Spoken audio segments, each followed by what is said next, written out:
وبعلومه في الدارين آمين إلى أن قال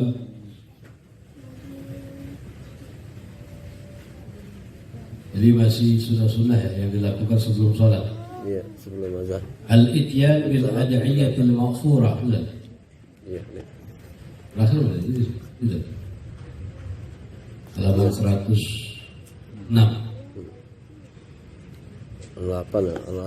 Al-ityan. Yang ke-9 al-ityan. Yang al-ityan 8. Ya. 8. Al-ityanu bil ad'iyatil ma'thurah al-waridati qabla shalat.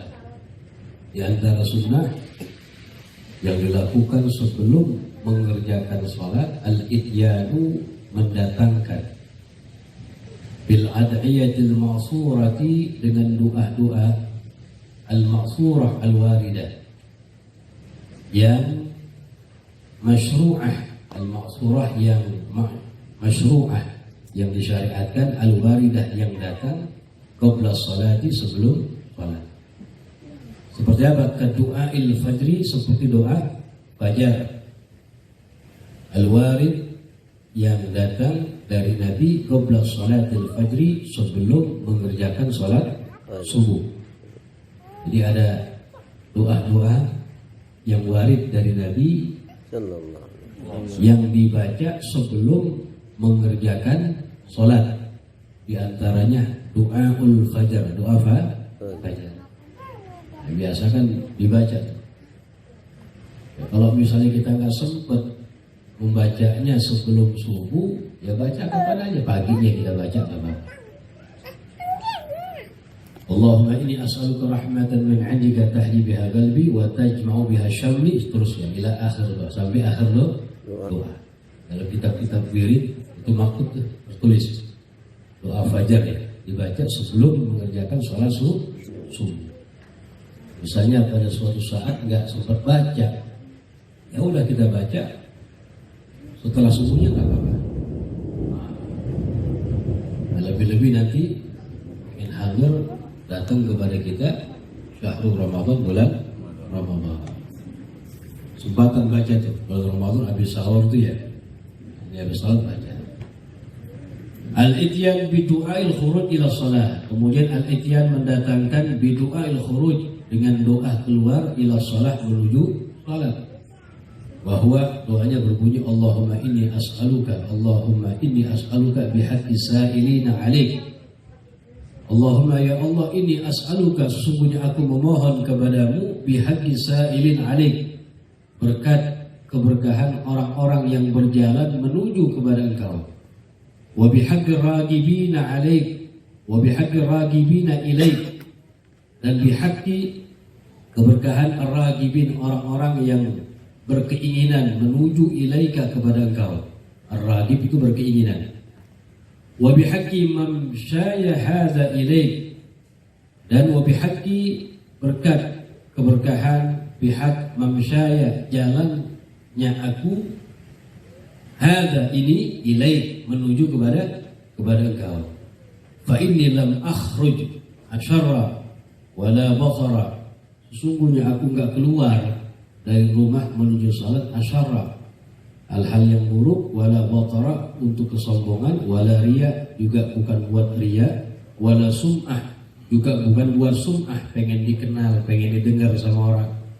Bal kharajtu ibtiga'as sakhati, akan tetapi aku keluar karena takut murkamu, wabtiga mardatik, dan berharap ridhamu, fa as'aluka an tu'izani minan nar, dan aku mohon kepadamu Engkau lindungi aku dari api neraka, wa tudkhilani al-jannata, dan Engkau masukkan aku ke dalam surga birahmatika ya arhamar rahimin. Ini doa yang dibaca ketika kita menuju ke tempat sholat. Boleh nanti antum catat, ya paling kagak ada bagian sunnah Nabi yang pernah kita baca, yang pernah kita baca, ya.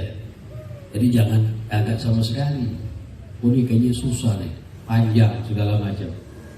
Nah ya, susah buat hafal begini lah. Zaman sekarang enak banget, tinggal difoto pakai HP, cekrek, selesai.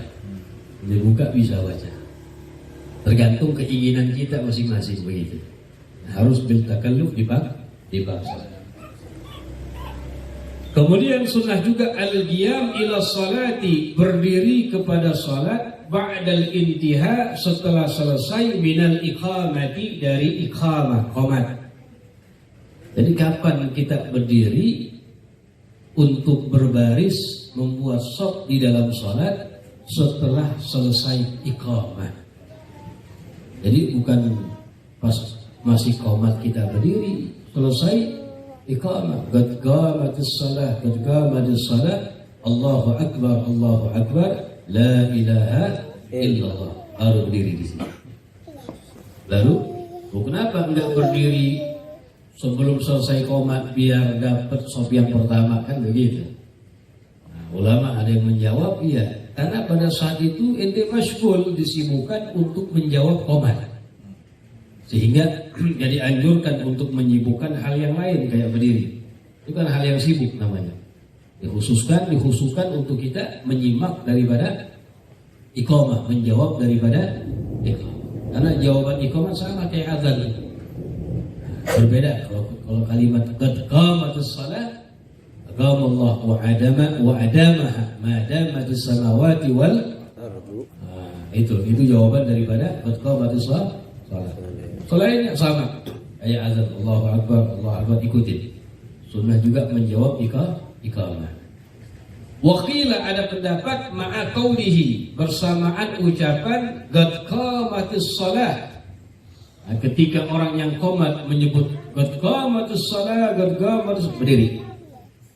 Itu kira ada pendapat. Tapi pendapat yang pertama lebih kuat. Kapan berdirinya? Setelah selesai iqamah. Bolehlah pendapat yang kedua kita gunakan kalau kita misalnya duduknya jauh dari shaf yang pertama, ambil kesempatan biar tetap sholat di shaf yang pertama. Karena shaf yang pertama beda sama yang kedua dan seterusnya. Yang ke-11 sunnahnya taswiyatus sufuf. Taswiyatus sufuf. Namanya apa itu? Merapikan barisan shaf. Merapikan barisan shaf. Ya. Paling sedikit imam menyebut sawu sufufakum fa inna taswiyatus sufuf min tamamis shalah. Karena shaf yang rapat, yang rata itu, barisan shaf yang rata min tamamis shalah, dari kesempurnaan shalat. Itu sunnah itu. Taswiyatus sufuf, minimal dari imam mengatakan demikian. Minimal dari imam mengatakan demikian. Bukan as-salatu qa'imah.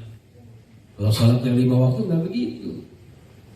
Jawab as-salatu la ilaha illallah. Banyak ya orang awam begitu kan ya? Di kampung kita banyak. Ya. As-salatu qa'imah. Salat telah didirikan. As-salatu jami'ah atau as-salatu qa'imah. As-salatu jami'ah. Nah, itu namanya an-nida. Itu namanya apa? An-nida. Panggilan. An-nida disunnahkan untuk sholat sunnah yang disunnahkan dikerjakan secara berjamaah. Bukan untuk sholat wajib. Untuk sholat sunnah yang disunnahkan dikerjakan secara berjamaah. Namanya an-nida. As-salatu jami'ah atau as-salatu jami'ah rahimakumullah atau as-salatu ghaimah rahimakumullah. Itu namanya an-nida. Jadi ada azan, ada iqamah, ada an-nida. An-nida kapan digunakan? Untuk sholat sunnah yang disunnahkan dikerjakan secara berjamaah. Walaupun secara hukum ya nggak apa-apa, cuma nggak pas gitu. Secara hukum nggak apa-apa. Jadi kalau sholat yang 5 waktu, sawu sufufakum fa inna taswiyatus sufuf min tamamis shalah. Rasul wa atadilu yarhamni yarhamkumullah. Tambahannya begitu. Lihat Hadramaut begitu. Dan ada juga ulama kita yang menyinggung itu. Ya, yai kita ada pernah juga ada yang menyinggung kalimat seperti itu. As-salatu jami'ah. Itu nggak pas, bukan nggak boleh, nggak jadi masalah. Ya, cuma nggak pas. Karena itu buat panggilan an-nida untuk sholat sunnah yang disunnahkan secara berjamaah. Kemudian sunnah juga saddul furaj, menambal lubang-lubang, maksudnya ini renggangan shaf. Wa taharrus shalah fi shafil awal, dan berusaha salat di shafil awal, di shaf yang pertama. Iya, berusaha salat di shaf yang pertama.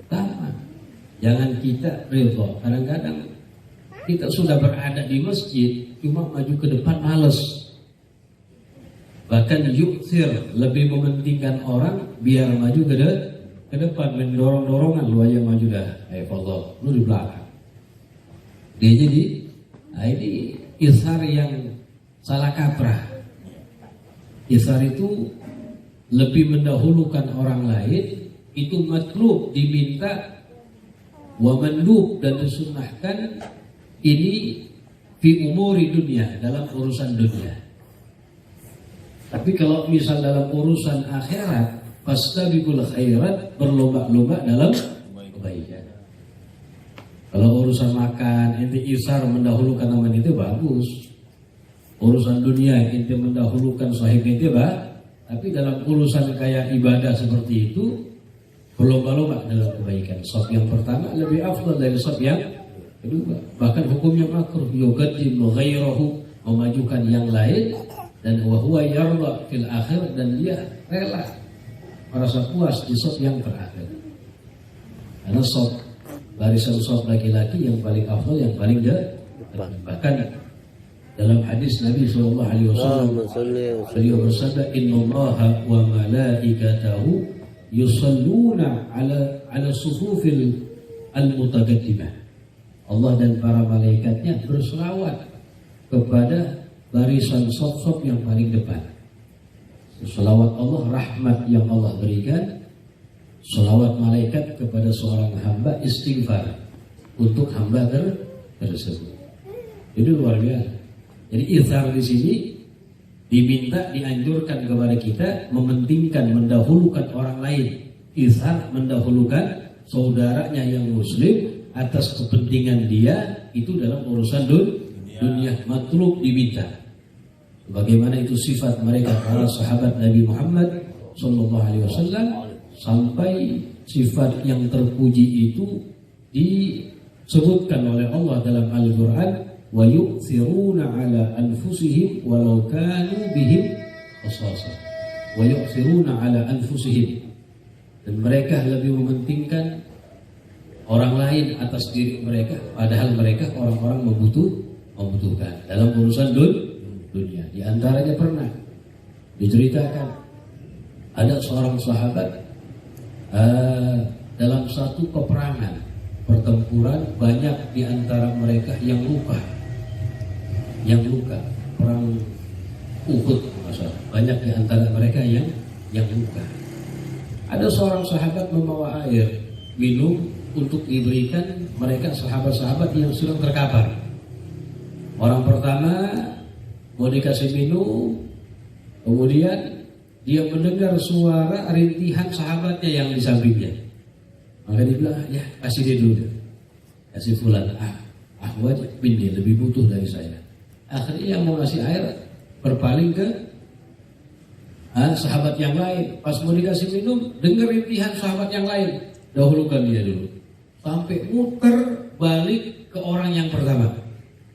Dia datang ke orang pertama, udah meninggal. Kedua meninggal, ketiga semuanya meninggal. Turun ala turun wa yusiruna ala anfusihim walau kanu bihim khasasah. Mereka lebih mementingkan kepada saudaranya yang muslim, meskipun diri mereka juga membutuhkan. Sama juga pernah disebutkan dalam riwayat, ada seorang memberikan hadiah kepada satu sahabat seekor kambing. Dia terima nih kambing. Ini kambing belum dia apa-apain. Ya, kemudian dia berpikir, loh, tetangga saya kayaknya lebih butuh kepada kambing. Ketika langsung dipotong begitu ya. Kita jual langsung dipotong. Dia pikir, wah ini tetangga saya fulan lebih butuh nih. Dah, kita hadiahkan dulu. Diterima oleh tetangganya, alhamdulillah. Kemudian belum dia apa-apain, mikir lagi. Ini fulan min fulan ahwaj minna, lebih butuh dari kita. Kirim. Dihadiahkan ke tangannya. Sampai 7 rumah muter balik di kambing ke rumah yang pertama. Dia balik lagi muter kaki tawaf dia. Ngelilingin rumah-rumah para sahabat radhiyallahu anhum ajma'in. Kemudian sunnah yang setelahnya an-nazaru ila mawdi'is sujud. An-nazaru memandang ila mawdi'is sujud kepada tempat sujud. Wa itraqu ra'si dan menundukkan kepalanya. Otomatis memandang ke tempat sujud, kepalanya ditundukkan sedikit. Itraq, menundukkan ra'sihi kepalanya. Karena memandang kepada tempat sujud memang disunahkan min awalis shalah, dari permulaan salat sampai akhir. Nah, sampai qaulihi, sampai ucapan ketika tasyahud illallah, asyhadu an la ilaha illallah. Maka ketika kalimat illallah, dia memandang ilal musabbiha, kepada telunjuknya, ila ayyusallima, sampai ia salat. Jadi ketika tahiyat yang terakhir asyhadu an la ilaha illallah, ini pandangannya yang tadinya ke tempat sujud langsung dilihatin telunjuknya tuh. Ini ada sur, ada hikmah, nyambung ke dalam hati. Lihat telunjuknya terus sampai dia salat. Nah, selain daripada itu, sunnah memandang kepada tempat sujudnya. Bahkan dikatakan wa in shalla amamal Ka'bah, meskipun dia sholatnya di depan Ka'bah, tetap sunnah memandang kepada tempat sujud. Bahkan wa in shalla khalfan nabi, ada pendapat bahkan mengatakan walaupun sholat di belakang Nabi. Nabi begitu. Kalau kita gimana tuh? Kalau tempat kita Nabi, mandang Nabi apa tempat sujud? Hah? Mandang Nabi ibadah. Kita mandang ke tempat sujud juga syariat Nabi Muhammad. Mematuhi syariat berarti mematuhi Nabi Muhammad. Ini mandang yang mana ini? Mandang Nabi atau mandang tempat sujud? Mandang Ka'bah juga ibadah. Tempat sujud atau Ka'bah? Ulama mengatakan tetap an-nazar ila mawdi'us sujud, memandang kepada tempat sujud. Wa in shalla khalfal Ka'bah, meskipun salat di belakang Ka'bah. Wa in shalla khalfan nabi, walaupun salatnya di belakang Nabi. Padahal memandang Ka'bah ibadah, memandang Nabi lebih juga ibadah. Dalam hal ini mana yang kita kedepankan tuh? Mandang Nabi atau mandang tempat sujud? Dua-duanya Umar mendung nanya. Ini pilih setelah ya, saya nggak tahu. Ini mandang Nabi, kalau ada pilih mandang Nabi ya lebih. Ala kulli hal. Kemudian sunnah yang setelahnya istisy'aru man sayakunul wukuf baina yadayhi. Istisy'ar, merasakan. Sunnah tuh. Dalam salat kita merasakan. Dan salat itu merasakan man sayakunul wukuf, orang sayakun yang akan al-wukuf berdiri baina yadayhi, di hadapan. Ini yang kita bakal hadapi siapa sih? Menghadap kepada siapa? Salat itu menghadap kepada Allah Subhanahu wa ta'ala, karena dikatakan as-salat mi'rajul mu'min, mi'rajnya orang mu'min. Jadi kalau harus merasakan dalam salat kita istisy'ar, merasakan siapa yang bakal kita hadapi. Ya. Karena salat ini bahkan dikatakan munajat seorang hamba kepada Allah yang terdekat, yang paling afdal. Yang paling afdal. Makanya Nabi SAW dalam Qissatul Mi'raj, ya, ketika Allah Subhanahu wa ta'ala memanggil beliau sallallahu alaihi wasallam, sebagaimana ma'ruf dalam Qissatul Mi'raj, bermusyahadah, menyaksikan zat Allah Subhanahu wa ta'ala, itu puncak kenikmatan. Puncak kenikmatan yang dirasakan oleh Nabi Sallallahu Alaihi Wasallam. Makanya para ulama mengatakan peristiwa Isra Mi'raj Nabi, malam Isra wal Mi'raj, itu malam yang teristimewa khusus bagi Nabi. Malam yang teristimewa khusus bagi Nabi Muhammad. Kenapa? Karena malam tersebut beliau mendapatkan satu keutamaan, menyaksikan zat Allah Subhanahu wa ta'ala ketika berada wa khataba maula wa khataba rabbah, berbincang-bincang menyaksikan zat Allah. Cuma nggak boleh bila kaifin walal hisar, nggak boleh ditanya-tanya seperti apa dan bagaimana. Terima dengan iman. Ini arada Nabi sallallahu alaihi wasallam alla yakhruja min tilkal hadra. Nabi nggak mau keluar. Lima wajadahu min ladzatil musyahadah. Karena apa yang dia dapat, kelezatan menyaksikan zat Allah Subhanahu wa ta'ala, puncak daripada kenikmatan. Nabi nggak mau keluar. Padahal masih ada tugas untuk disampaikan kepada siapa? Umat. Hingga Allah berfirman kepada Nabi kita Muhammad SAW, al-halah allati syahidtaha al-an aj'aluha laka fi shalah. Nabi bilang, Allah bilang kepada Nabi, al-halah, keadaan sekarang yang engkau saksikan, kenikmatan puncak daripada kenikmatan yang engkau rasakan, aj'aluha laka fi shalah, aku jadikan itu di dalam salat kamu di dunia. Di dalam sholatnya Nabi Muhammad. Makanya Rasulullah kalau udah tiba waktu sholat nggak sabaran, bilang kepada sahabat Bilal, arihna biha ya Bilal, ayo Bilal hibur kami, cepat kumandangkan azan. Wa ju'ilat qurratu aini fis shalah, dan dijadikan sebagai qurratu ain, penghening bola mata, penyejuk bola mata fis shalah, dalam sholat sallallahu alaihi wasallam. Jadi istisyarah memang sunnah.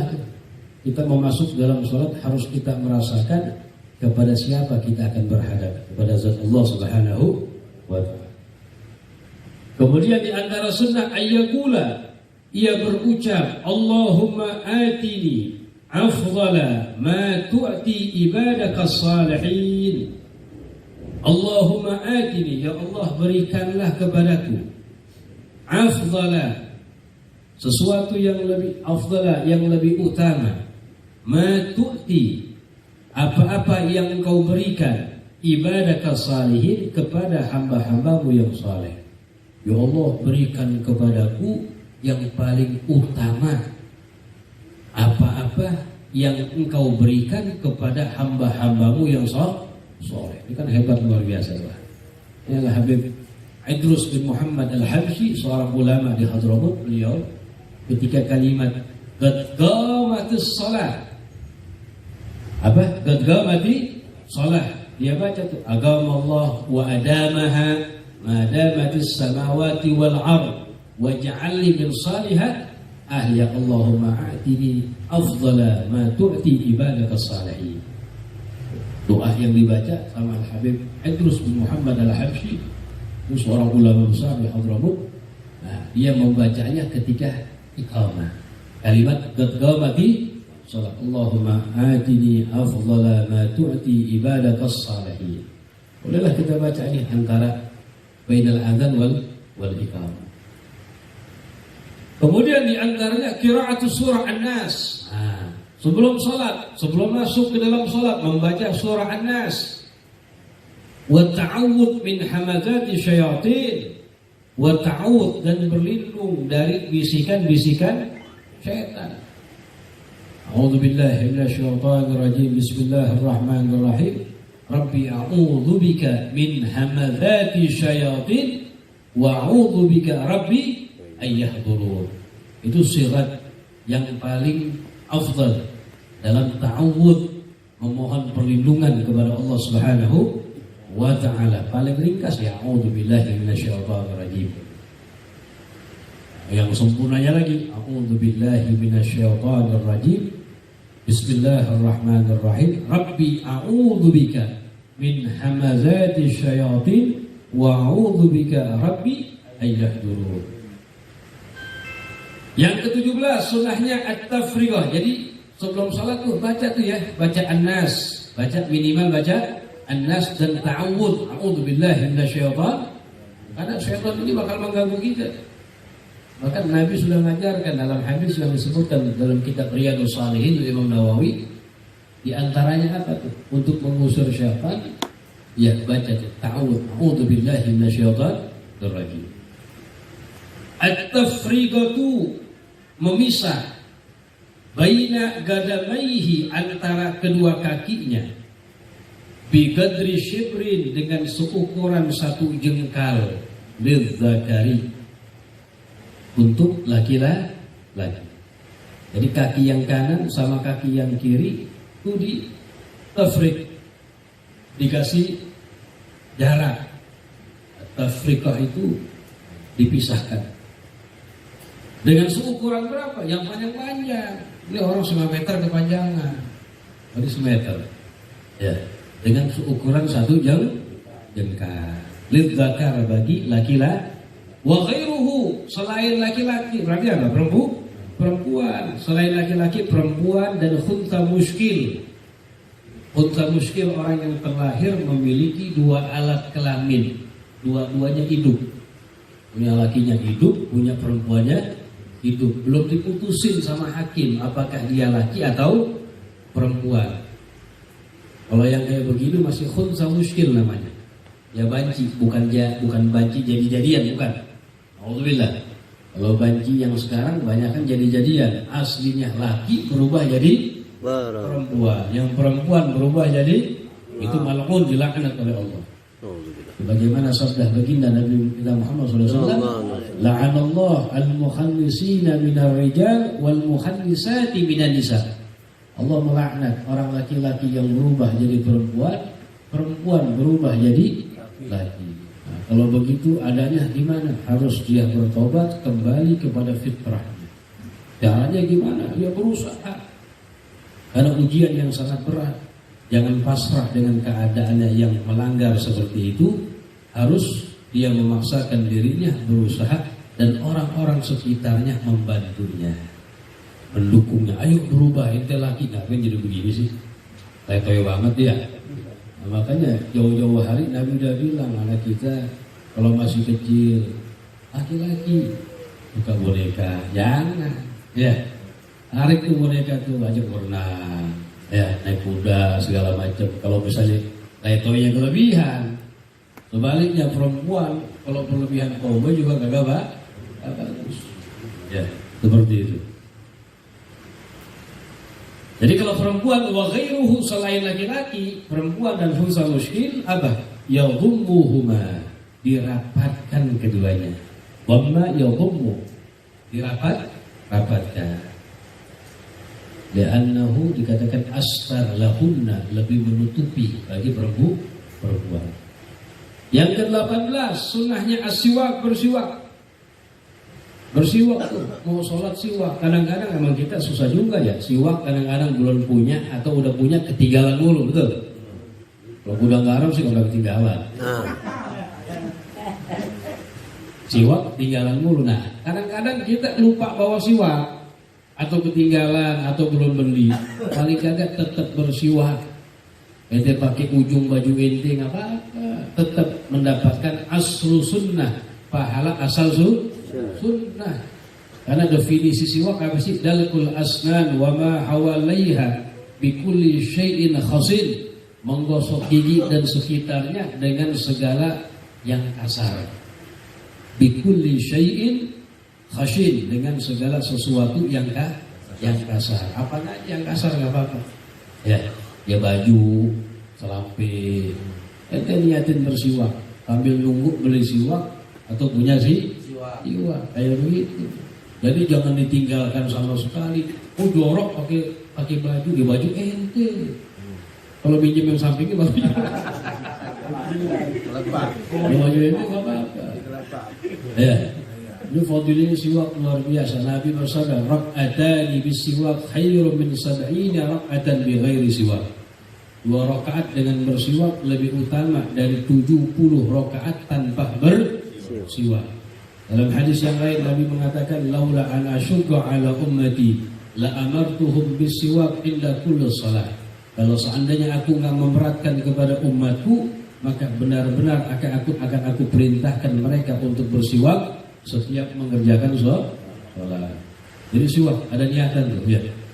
Wal aula yang paling utama ayyakuna ada siwak itu minal arab dari kayu arab.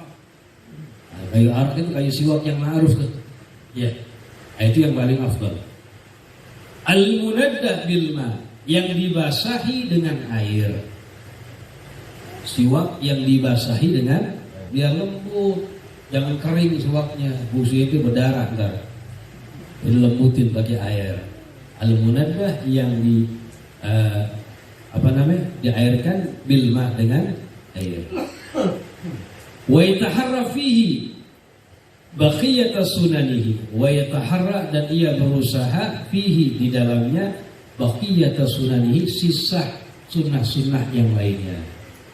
Kemudian diantara ad-dukhul fi shalah bin nasyatin wa yataharra dan ia berusaha fihi di dalam bersiwak baqiyata sisa sunanihi sunnah-sunnahnya. Di antaranya siwaknya pakai tangan kanan, huruf 8 lagi tiduran begitu, membaca doa bersiwak Allahumma bayyid bihi asnani wa syudda bihi lithati wa athibni fihi wa barik li fi, ya Allah putihin gigi saya. Siwak mohon kepada Allah biar giginya kinclong, minta kepada Allah. Wa tsabbit lisati dan kokohkanlah daripada gusiku kuat. Wa athibni dan berilah ganjar pahala buatku ketika memakai siwak. Ad-dukhul fi salati binasyad. Kemudian yang ke-9 sunnahnya juga ad-dukhul masuk fi salati di dalam salat binasyadin dengan semangat. Jadi kalau kita mau salat masuk ke dalam salat binasyad dengan semangat, jangan letoy. Kalau salat malas-malasan ya, jangan. Semangat. Binasyad dengan semangat. Wa faragil qalbi minasyawagil dan mengosongkan hati minasyawagil dari kesibukan. Mengosongkan hati dari urusan dunia entar dulu lepas. Memang berat, ya. Berat. Ya ini wasiat buat kita semua. Ya. Buat kita semua. Wa faragil qalbi mengkosongkan hati minasyawagil dengan kesibukan. Jadi masuk ke dalam salat binasyad dengan semangat, ya, dengan semangat. Yang ke-20 sunnah setelah at-talafut bin niyyah, melafadzkan niat qabla takbir, sebelum takbiratul ihram. Jadi sebelum masuk ke dalam salat, sebelum takbiratul ihram udah menghadap ke arah kiblat, berdiri, nah, niatnya dilafadzkan. Usalli maghrib, usalli faradal maghrib 3 rakaat mustaqbilal qiblah adaan muman atau imaman lillahi. Nah, itu sunnah dilafadzkan niat. Tujuannya apa sih? Likai yusa'idal lisanu, agar membantu oleh lisan al-qalba kepada hati fistihdharin niyyah, di dalam menghadirkan niat. Itu tujuannya begitu. Jadi melafadzkan niat tujuannya apa? Agar lisan membantu kepada hati dalam menghadirkan niat. Karena tempatnya niat di mana? Dalam hati. Waktunya kapan? Berbarengan ketika takbiratul ihram. Jadi ketika Allahu Akbar dihadirkan usalli fardal maghrib. Ini sulit untuk kita hadirkan kalau kita tidak melafadzkan sebelumnya. Tapi kalau kita melafadzkan sebelum takbir lebih gampang. Maka tujuannya apa? Yusa'idal lisan, agar lisan membantu al-qalba kepada hati istiqbarinya dalam menghadirkan. Ya. Wallahu a'lam. Sebelumnya ada pertanyaan, Pak.